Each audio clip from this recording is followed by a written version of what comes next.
Hey there, thank you ever so much for tuning in. I'm Ricky. And I'm Robert. And today's review is going to be on that's all, folks. You think I'm going to edit that out, don't you? We're going to keep trucking.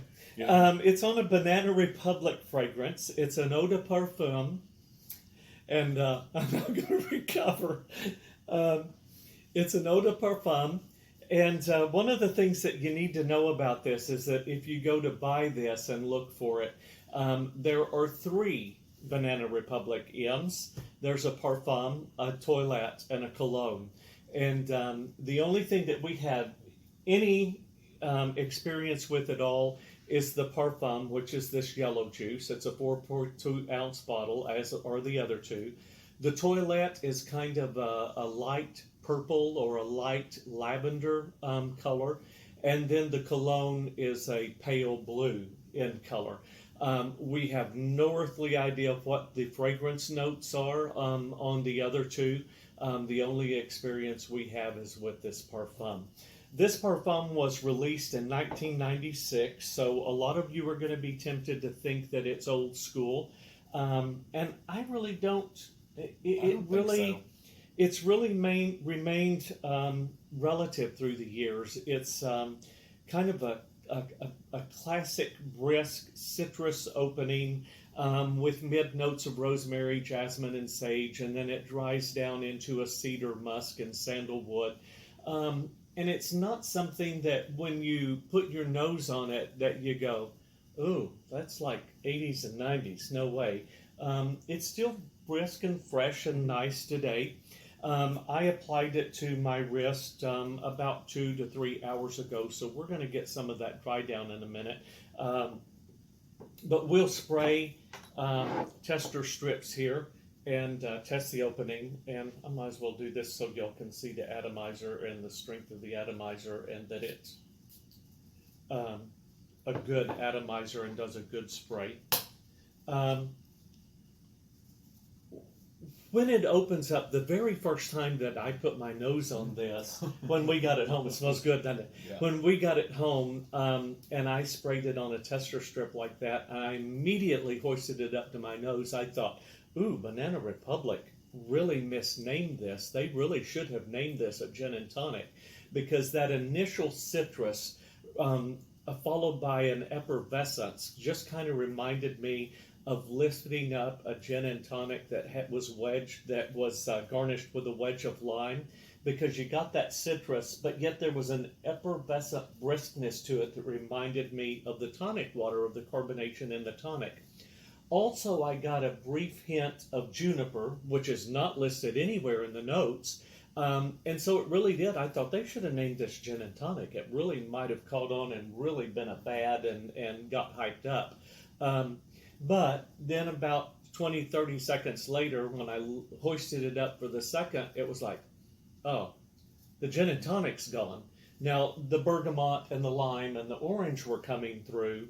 So the citrus remained, and as is with citruses, it came across real strong and looked like it was going to project real well.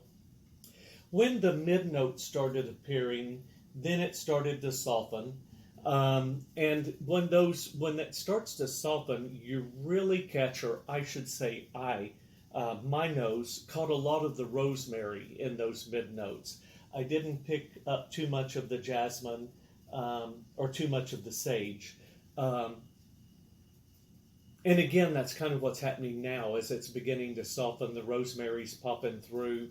Again, I catch just an ever so slight hint of mint, and mint is not listed in the notes at all. Do you catch that, or what are you catching? A little bit. I'm actually picking up a little bit of the jasmine along with the very strong rosemary. Yeah. And but Jean-Claude Devel is the nose behind this, and he has a vast array of fragrances to his credit, some of which are Aramis Surface, Aramis Always for Men, Liz Claiborne's Curve for Men, I think one of the ladies' fragrances that he did, Fatale Pink Agent for Provocateur. Orange Blossom was a unisex fragrance that Joe Malone of London released. So he's got a great array. That's just mentioning a few. And he did a good job in making this something that really has stayed relevant for, the past going on nearly 30 years now. Was it 27, 26 years since it was released? And so it's something that we would say that you would not be opposed to wearing if you like a brisk, fresh fragrance. I'm having tongue-tied troubles today. I don't know why. Being the holidays are right around the corner, all of the department stores and the discount department stores are beginning to stock up on fragrances for holiday purchases. And we picked this up just this last week here in September 2021 at TJ Maxx for $19.99. And I mean, for as nice a fragrance as it is, we consider that a steal, and we were happy to buy it and put it in our collection. It was a blind buy for us, and so we were very pleased with it, and think that you would benefit from having it in your collection if you so choose to wear brisk, fresh fragrances. I am tongue-tied today. If we do any more reviews, oh man. Do you have anything to add to that? Actually, not anything about the middle or just the jasmine. Oh yeah. I almost forgot for you to be able to catch a dry down. What do you think of that dry down? I've had that on a little over 2 hours. I would say I get a bunch of the cedar from that. Do you? Yeah, I mean, and maybe some musk, a little musk and some cedar. I agree. I'm catching the musk base with a little bit of cedar on top of it. I'm not detecting sandalwood. And what do you think about projection? What would you say that's? Well, it's not really throwing too much away from the skin. No, you have to get close to catch it. Mm-hmm. If I walk by you, you're really probably not detecting it. Right, probably not. And that's what I've experienced as I've worn it. Initially, the first day that we purchased it, we both wore it that evening. I don't remember where we went, but both of us got compliments on it. But we put it on just before we left the house, and it took us about 15 or 20 minutes to get the event that we were going to. And so it was still projecting some then.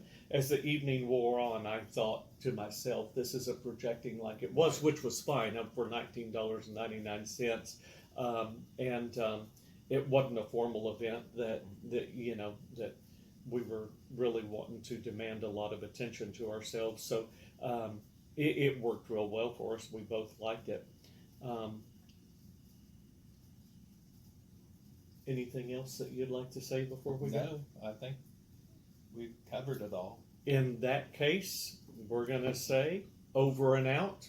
Hope everybody has a great day. Bye-bye. Bye.